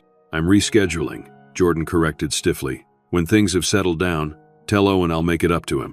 "You tell him," Lena insisted. "He deserves to hear it from you, not have me clean up the emotional mess." Again, there was another pause before Jordan sighed. "Fine, put him on." Lena called Owen to the phone, her heart aching as she watched his expression shift from excitement to confusion to disappointment as his father explained the change of plans. To his credit, Jordan did try to sound regretful, promising a rescheduled visit very soon and a special gift to make up for the disappointment. When the call ended, Owen handed the phone back to Lena, his eyes downcast. "Dad says maybe next weekend instead," he reported with forced brightness. "It's okay. We can make our own fun today, right, Mom?" Lena pulled him into a hug, her throat tight with emotion. "Absolutely. Whatever you want to do, it's your choice. Could we go back to the community center? The one with all the art stuff? I bet they have Saturday activities too." The request surprised Lena. "We can certainly check. Let me make a call." To her delight, the Riverside Community Center did indeed have Saturday programming. When she told him, his disappointment over the canceled visit with Jordan seemed to evaporate, replaced by excitement about the new plan. As they prepared to leave for the center, Lena sent a quick text to Dean. "Owen's weekend with Jordan was canceled due to the timing being inappropriate. We're heading to Riverside Community Center for their science workshop instead. Thank you for the recommendation of this wonderful resource, Lena." Dean's response came quickly. "Their science program is excellent. If you're comfortable with the suggestion, I was planning to attend a Symphony in the Park event this evening. Very casual, family-friendly. You and Owen would be welcome to join. No pressure either way. DM." Lena smiled at the now familiar phrase. No pressure either way. Dean was consistently careful to offer opportunities without expectation, to make suggestions without demand. "What do you think, Owen?" she asked, showing him the text. Symphony in the park after the science workshop? With Mr. Marshall? Owen clarified, his expression brightening. And so their day of disappointment transformed into something unexpected and joyful. The science workshop at the community center was engaging and educational. Dinner was simple sandwiches in the park, with Dean joining them on a colorful blanket spread on the grass. As the symphony played Dvorak's New World Symphony under the early evening sky, Lena found herself experiencing a moment of perfect contentment. Owen was leaning against her side, his face upturned to the stars beginning to appear above. Dean sat nearby, respectful of their space while clearly enjoying their company. This was not the life Lena had imagined for herself when she married Jordan Whitaker. But there was an authenticity to this moment, a genuine connection between the three of them as they listened to the music that felt more valuable than all the trappings of her former life. "Mom," Owen whispered as the final movement began, "I'm glad Dad canceled. This is better." Lena hugged him close, pressing a kiss to the top of his head. "I'm glad you're happy, sweetheart." Dean caught her eye over Owen's head, his expression warm with understanding. In that moment, something shifted between them, an acknowledgement that whatever was developing here, in this unexpected connection, had the potential to be significant. The symphony reached its triumphant conclusion, the final notes soaring into the darkening sky. As the audience applauded, Lena felt as if those notes carried with them the remnants of her past disappointments, lifting them away and leaving space for new possibilities. 1 year later, the grand ballroom of the Grand Regency Hotel was transformed for the first annual Grace Fund Gala. The event had sold out weeks in advance, attracting the city's philanthropic community, eager to support the initiative that had already provided arts and educational access to over 500 children of single working parents. Lena stood before the mirror in a small preparation room. Around her neck hung a delicate silver necklace, a gift from Dean to mark her recent promotion to design consultant for the hotel's renovation project. The past year had brought changes neither dramatic nor instantaneous, but steady and meaningful. With Dean's encouragement and the hotel owner's recognition of her talents, Lena had transitioned from housekeeping to the design team, her architectural training and aesthetic sensitivity finally finding professional expression again. Owen had flourished in the advanced learning program at Westbrook, his natural intelligence nurtured by teachers who recognized his potential. His relationship with Jordan had stabilized into a more consistent, if still limited, visitation schedule. After the public relations disaster and subsequent cancellation of their wedding, Jordan and Sabrina had eventually separated, with Jordan showing hints of greater maturity in the aftermath. The Grace Fund had expanded beyond its initial focus. Lena served on its advisory board, her lived experience informing policies and priorities that ensured the programs truly addressed the needs of working parents. And Dean. Dean had become central to their lives in ways that had developed naturally over time. A friend first, then something more, his respect for her independence as fundamental to their relationship as his admiration for her strength. A knock at the door interrupted her thoughts. "Mom, are you ready? Mr. Marshall says people are starting to arrive." Owen entered, handsome in his first suit, his growth over the past year evident in his height and increasing self-confidence. "Almost ready, sweetheart," Lena assured him, giving her reflection one final assessment. "How do I look?" "Beautiful," Owen declared with absolute certainty. "Like a queen." Lena laughed, touched by his unwavering support. "Hardly that, but thank you for the vote of confidence." "Dean thinks so too," Owen informed her with the directness of childhood. "He told me you're the most beautiful woman he's ever known, inside and out." "Did he now?" Lena smiled, warmed by the sentiment even as relayed through her son's candid reporting. "Yep, and he's right. You're amazing, Mom. Everyone's going to see that tonight." Lena knelt to his level, straightening his tie with gentle hands. "You, Owen Parker, are the most wonderful son a mother could ask for. Do you know that?" He grinned, revealing a new gap where he'd recently lost a tooth. "I know. Now come on." Dean said, "I can help welcome the important people." Taking her son's offered hand, Lena left the preparation room and made her way toward the ballroom entrance. Dean stood waiting for them, distinguished in his tuxedo but with the same warm eyes that had first caught her attention across a rainy street. "There you are," he said, his gaze appreciative as it took in her appearance. "Ready for your moment?" "Our moment," Lena corrected gently. "This fund exists because of your vision, inspired by your dignity," Dean reminded her. "This has always been a collaboration." As they entered the ballroom together, Lena was struck by the familiar yet transformed space. She had cleaned this room countless times during her years in housekeeping. Now she moved through it as an honored participant, greeted with respect by the same social circles that had once dismissed her. The symbolism wasn't lost on her. This hotel, which had witnessed both her desperate struggle and her professional rebirth, now hosted a celebration of the very qualities that had sustained her through the hardest times. Throughout the evening, as donors and supporters approached to express their admiration for the Grace Fund's work, Lena found herself increasingly comfortable in this role. When it came time for the formal presentation, Dean took the podium first, outlining the fund's accomplishments over its inaugural year. Then, to Lena's surprise, he called her forward. The Grace Fund would not exist without the inspiration of one woman whose dignity in the face of adversity revealed what true strength looks like. Lena Parker, who now serves as our advisory board chair, demonstrated that it is possible to walk through mud and still shine. Please join me in welcoming her to share more about our vision for the coming year. As Lena approached the podium, the applause was genuine and sustained. Looking out over the crowd, she saw faces that had once ignored her now focused intently on her words. She saw Owen, sitting proudly in the front row, and she saw Dean, whose belief in her had never wavered, even when she struggled to believe in herself. "Thank you," she began, her voice steady and clear. The Grace Fund was born from a recognition that dignity should not be a luxury afforded only to those with financial means, that single parents working multiple jobs to provide for their children deserve support rather than judgment, that talent and potential exist in all communities, needing only opportunity to flourish. After the gala, as guests departed with promises of continued support, Dean suggested a walk. The spring night was mild, the streets quiet as they strolled along the same route Lena had once hurried along to catch the bus after her housekeeping shifts. Owen had gone home with Mrs. Wilson, who now served as his occasional caregiver rather than his daily necessity. This rare moment alone with Dean felt precious, a chance to reflect on the journey that had brought them here.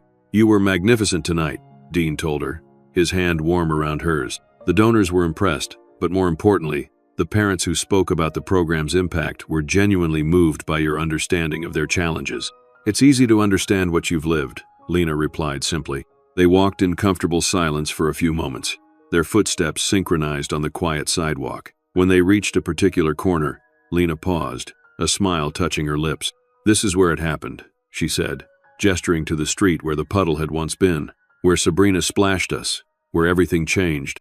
Dean nodded, his expression thoughtful. "I remember. You didn't cry or shout or make a scene. You simply focused on Owen, on making sure he was okay. I had never seen such quiet strength." "I was humiliated," Lena admitted, "but making it about my feelings would only have embarrassed Owen more. Children take their cues from their parents about how to respond to difficult situations. And you taught him dignity," Dean said softly, "just as you've demonstrated it every day since." They stood there for a moment, on the spot where mud had once splashed across Lena's work uniform, where Dean had first noticed the woman who would change his understanding of true grace. "It's gone now," Dean observed, looking down at the dry pavement. "The puddle." "Yes," Lena agreed, squeezing his hand gently. "But it's where everything changed, too."